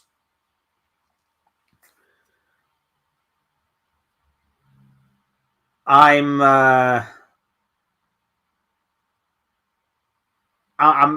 saying top 4 is a failure. The only way that top 4 doesn't necessarily become a big failure is if we win other comps, but we would need to win both the FA Cup and Champions League, in my opinion, or at least just the Champions League. That's the only way that we can salvage this season, Champions League. And that's not going to happen. If we're getting slapped up by the likes of Brentford and by Nottingham Forest, with all due respect, imagine what's going to happen when Harry Kane and Bayern Munich, alongside Michael Olise, do to us. When they rock up and they absolutely destroy us. What's going to happen when Lamine Yamal and Barcelona decide we can absolutely put these lot to the sword?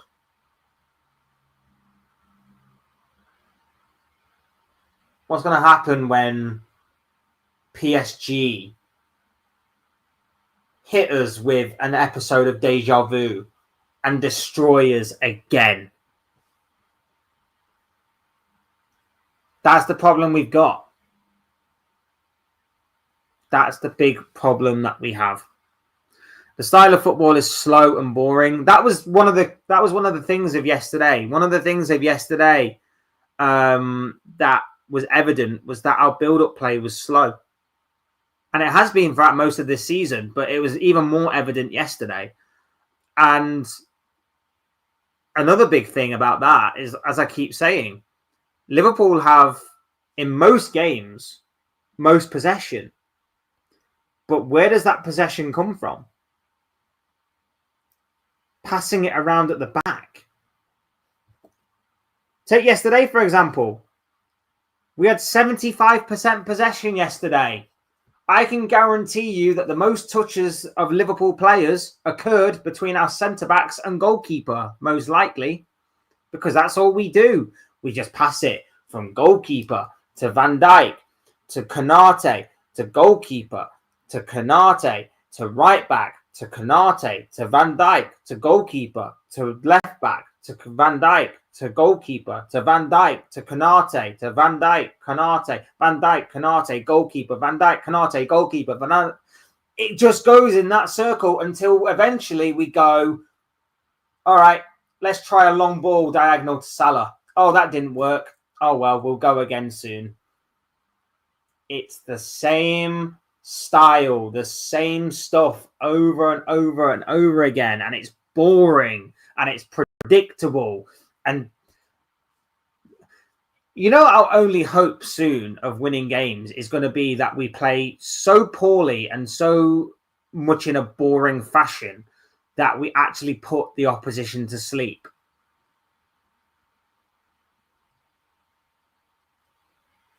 That's going to be our only hope soon. Our only hope soon is that we play so boringly that we put the opposition to sleep and then we just hit them whilst they're asleep.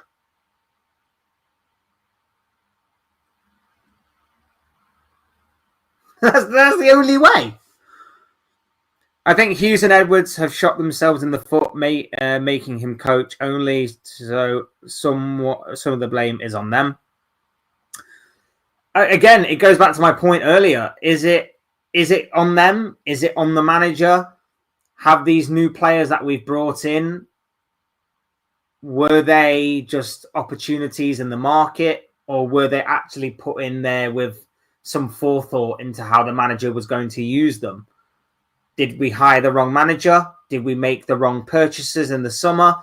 These are the kind of questions that we need to be asking, and they're uncomfortable.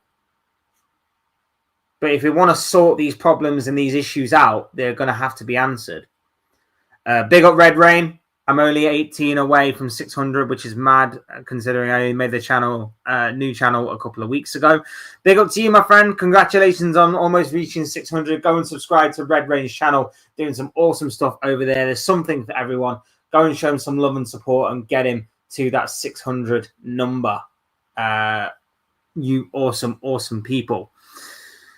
Hughes and Edwards need to be questioned. We could potentially be in serious PSR issues because of their opportunistic approach to transfers, whereas assessing the squad got us no left winger, no centre back, no DM. I doubt we are in PSR issues, bro. I doubt we are in PSR issues, considering that we haven't spent this amount before, and considering like we've had a lot of success over the years. We've also sold a number of players for decent money. And obviously we've done off the pitch stuff in terms of brand deals and sponsorships and all of that kind of stuff. I don't think we are in PSR issues personally. What we could run into are issues in terms of if we don't qualify for Champions League, where does that leave us? Those are issues. But again, I don't think there'll be major issues. I just think there'll be a lot of issues in terms of player unhappiness, players questioning the club, that kind of thing. I don't think PSR and FFP and all of that kind of stuff, I don't necessarily think that is going to be hitting us hard. With all due respect, I could be wrong. I could be wrong, and if I am proven wrong again, I'll hold my hands up and say I'm wrong. I've no problem with admitting I'm wrong, but at the same time, in saying that, I think we're a bit smarter than that. That if there was to be a massive drop off, even then, we'd still be okay. This makes Real Madrid look so bad. Well, that's something we can take away from this. We're bad, but Real Madrid are apparently worse. That's what we can take away from it. It puts all them people that go, oh, La Liga is the best league in the world, though. It puts all them people to shame, I think. Especially last season when the likes of Man United were beating Spanish teams left, right, and centre. Never understood. Never understood. All I asked was a clear plan to progress, and I ain't seeing it. I agree with you. Like you, I'm Liverpool FC, so whatever is best for us, if that's slot out, then so be it. 100% agree with you. Retaining the league was the main priority, and we want to do it, so it is failure. I agree, but because of PSR issues, we will be fucked for 3 years if we don't get it.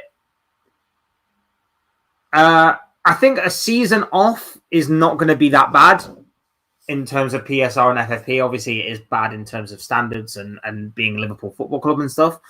I think a year out of it won't be terrible as long as we get back into it the following year. But yeah, it's still bad. It's still bad. I agree. The only slot saved this season is winning the Champions League and go for the FA Cup. I agree. Exactly. Fuck the FA Cup. If we win the European Cup, then all is forgotten. But we ain't winning the biggies playing like this. Not a chance. I agree. But that's why I say I don't think an FA Cup is solely going to save him. That's why I say it has to be both comps. It has to be both comps. Or it has to be the Champions League and top four. That's the only thing that will save him. Both getting top four and both competitions, or Champions League and top four. Like the FA Cup on its own, or even the FA Cup and top four is not enough in my opinion.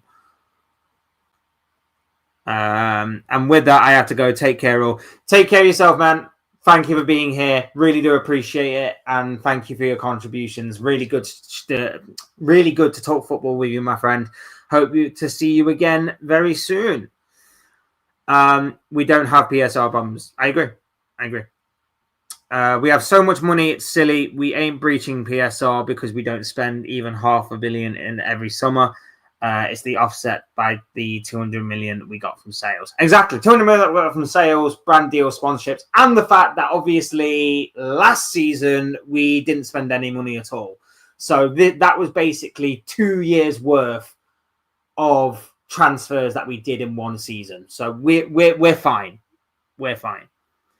We will be in PSR issues against on board. We make enough revenue, bro. And like I say, we've made enough these past couple of years that I'm sure we'll be fine. I'm sure we'll be fine. Even fifth spot against Champions League, right? Not a guarantee. It depends on how English clubs do in European competitions. We've got enough we've got enough clubs in various European competitions that we probably should get a fifth spot. But again, we shouldn't be relying on things like that. We should not be relying on things like that. It should be near enough a guarantee for us every year. That's what Liverpool Football Club and the standards and the performances of us over the years should replicate and should reflect. If English teams perform well in Europe, but we don't celebrate finishing fifth. Exactly. Anything can happen in the UCL, so I will not write us off for it. I mean, yeah, stranger things have happened. I mean, take Chelsea, for example. The 2 years that Chelsea have won the Champions League, they were not expected to win the Champions League. So I do 100% agree that stranger things have happened. Even when we won it in 2005, I can't imagine many teams or many people put us to be the winners of that competition, especially going into that final, considering the team that we were up against, and especially at half time when we were 3-0 down to AC Milan.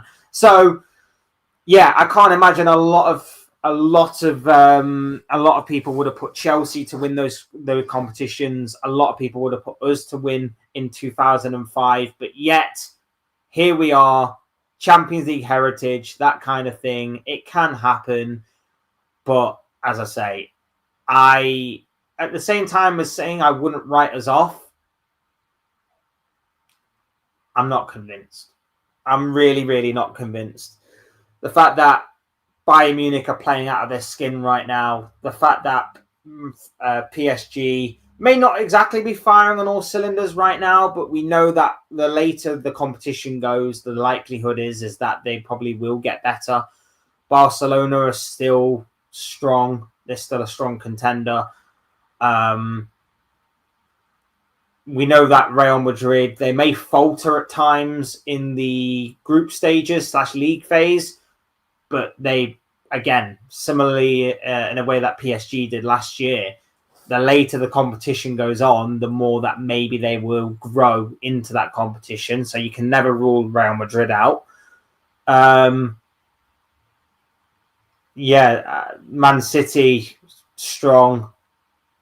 Even Arsenal, as much as they don't have Champions League heritage, they're still going to be strong, awkward to play against. So, yeah, there's a lot of teams there to look at before we get to us. But yeah, while she shouldn't rule us out, I wouldn't say we've got an amazing chance in all honesty. And that's where we're going to leave it. That is where we are going to leave this. Big up to each and every single one of you for being here today. Oh, Bruno says, who would you want to replace Slot with? Honestly, I don't think the managerial market is exactly oozing and teeming with massive potential or realistic managers. I think there's a bit of potential with certain managers, but not ones that I'm completely convinced by. Someone mentioned earlier in the chat, Iriola at Bournemouth, Glasner at Palace. I don't know, in all honesty, about those two in particular. I'm not 100% convinced. My dream, if you could tell me that I could have anybody tomorrow, anyone, my dream would be Luis Enrique. I think Luis Enrique would be phenomenal at Liverpool. I would love Luis Enrique at Liverpool tomorrow. But that's very unlikely. That's not probably going to happen. Simply for the reason that he's at PSG. He's got a good project building over there. He's just won the Champions League. He's just won the treble. He's doing incredible work.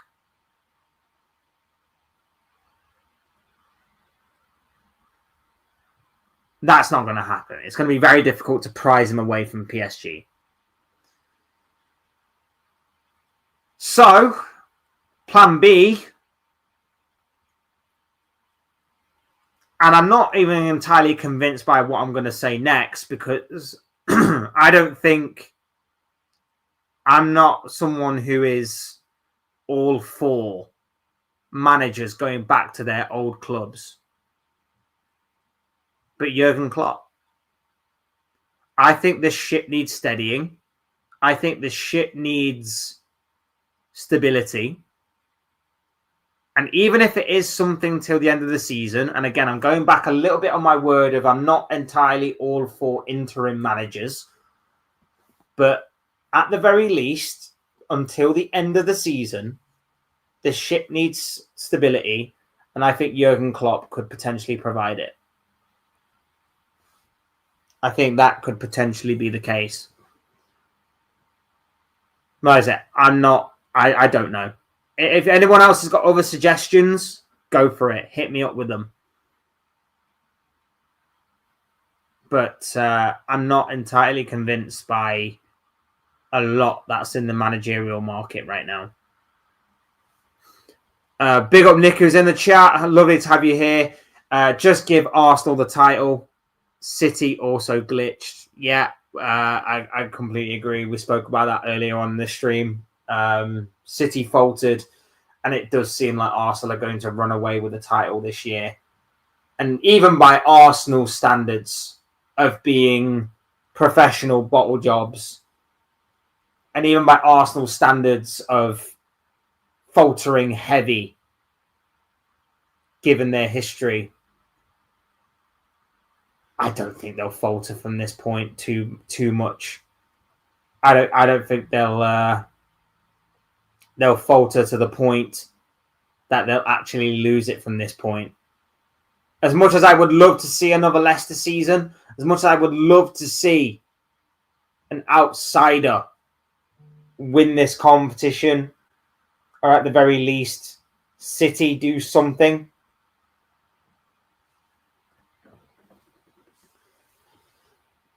I I think we've got to just get to terms with the fact that this is now a world in which Arsenal are probably going to be the Premier League champions come the end of the year. I hate it. Big up Neil is in the chat. Love is have you here. It says that Klopp won't go back. Bonkers. He wanted out. He did allude in his recent interview that if Liverpool ever needed him, he would see what obviously the offer was and try and make him available. I mean, I'm with you. I'm sort of with you in the fact that I don't necessarily think he would come back, and unless he's changed his ways, I don't think he would come back, because obviously he wanted more power at the club, and that was the reason why Michael Edwards left in the first place. So I don't think he would come back either. But just on the odd chance that maybe things have changed, and just on the odd chance that maybe, you know, he's kind of missing management a little bit, I think some stability is needed. I think some steadying of the ship is needed. And I think Klopp is the man to provide it. I really, really do. Everybody else is a gamble. Everybody else, I think, is a risk. I don't think Klopp is as big of a risk as the others out there. That's just my logic behind it. Do I think it will happen? Probably not. Like I say, my dream would be Luis Enrique, but that's probably not going to happen. But yeah, big up to each and every single one of you that is here, that has been here. Can't thank you guys enough for this stream. Really, really have enjoyed it. Talking football with you, that is. Not necessarily about the content, because I'd rather be a bit more positive about things, especially when it comes to Liverpool. And I'd love it if we could go back to talking about Liverpool winning games rather than losing to, of all teams, 19th place at the time, Nottingham Forest. But yeah, hopefully things do pick up soon. Hopefully we'll have some good news to attend to soon.